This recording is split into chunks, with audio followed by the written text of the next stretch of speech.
पापमोचनी व्रत की कहानी। पापमोचनी एकादशी व्रत हिंदू धर्म में विशेष महत्व रखता है।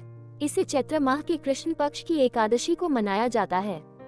यह व्रत विशेष रूप से पापों के नाश और पुण्य की प्राप्ति के लिए किया जाता है।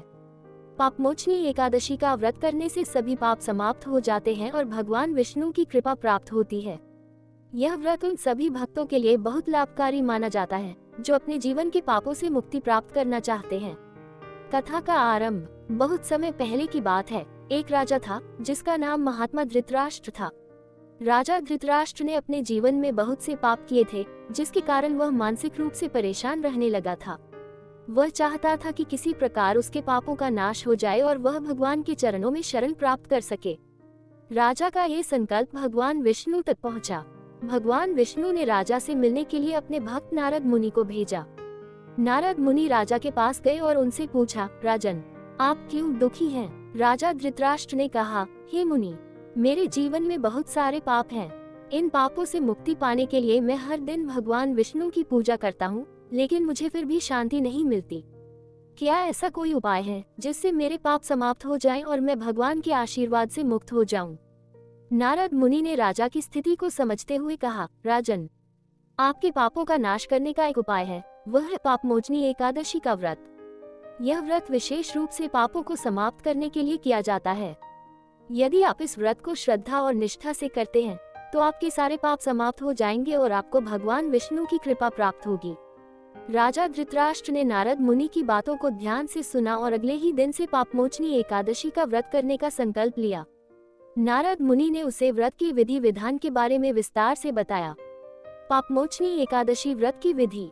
नारद मुनि ने राजा को बताया कि इस व्रत के दिन उपवासी रहकर भगवान विष्णु का पूजन करना चाहिए। व्रती को इस दिन विशेष रूप से विष्णु सहस्त्रनाम का पाठ करना चाहिए और भगवान का ध्यान करना चाहिए। इसके अलावा इस दिन किसी भी प्रकार के पाप करने से बचना चाहिए, जैसे झूठ बोलना, चोरी करना या किसी को दुख पहुंचाना। नारद मुनि ने यह भी बताया कि जो व्यक्ति इस व्रत को पूरी श्रद्धा और विश्वास से करता है, उसके सारे पाप नष्ट हो जाते हैं और वह भगवान विष्णु के आशीर्वाद से सुख, शांति और मोक्ष की प्राप्ति करता है। राजा का व्रत।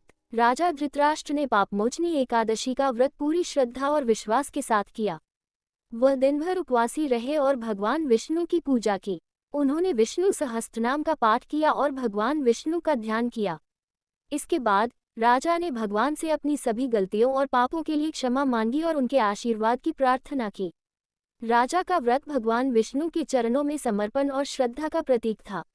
व्रत के बाद भगवान विष्णु ने राजा को दर्शन दिए और कहा, राजन, तुमने जो पापमोचनी एकादशी का व्रत किया है वह बहुत पुण्यकारी है। तुम्हारे सभी पाप समाप्त हो गए हैं और तुम अब मेरे आशीर्वाद से मोक्ष प्राप्त करोगे। तुम्हारे जीवन में सुख, शांति और पुण्य का वास होगा। कथा का संदेश। पापमोचनी एकादशी की यह कथा हमें ये शिक्षा देती है कि भगवान के प्रति सच्ची श्रद्धा और विश्वास से सभी पापों का नाश हो सकता है। यदि हम भगवान विष्णु के प्रति निष्ठा और भक्ति रखते हुए इस दिन का व्रत करते हैं तो हमारे समस्त पाप समाप्त हो जाते हैं और हमें आत्मिक शांति, पुण्य और मोक्ष की प्राप्ति होती है। इस व्रत का पालन करते समय हमें अपनी गलतियों के लिए क्षमा मांगनी चाहिए और अपने मन को शुद्ध करना चाहिए। पापमोचनी एकादशी व्रत को करते हुए किसी भी प्रकार की निंदा, द्वेष और अहंकार से दूर रहना चाहिए। इस दिन भगवान विष्णु के नाम का जप और ध्यान करना चाहिए ताकि हमारी आत्मा शुद्ध हो और हम भगवान की कृपा प्राप्त कर सकें। निष्कर्ष। पापमोचनी एकादशी व्रत का पालन करने से हमारे सारे पाप समाप्त हो जाते हैं और हमें भगवान विष्णु की कृपा प्राप्त होती है। यह व्रत न केवल पापों का नाश करता है, बल्कि हमें मानसिक शांति और मोक्ष का मार्ग भी प्रदान करता है। जो व्यक्ति इस व्रत को पूरी श्रद्धा और विश्वास से करता है, उसे भगवान का आशीर्वाद मिलता है और उसके जीवन में सुख और समृद्धि आती है।